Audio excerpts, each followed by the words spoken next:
أعوذ بالله من الشيطان الرجيم.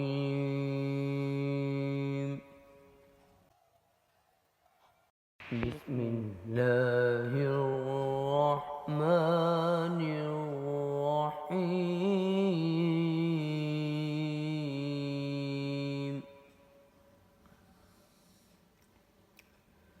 والتين والزيتون وطور سينين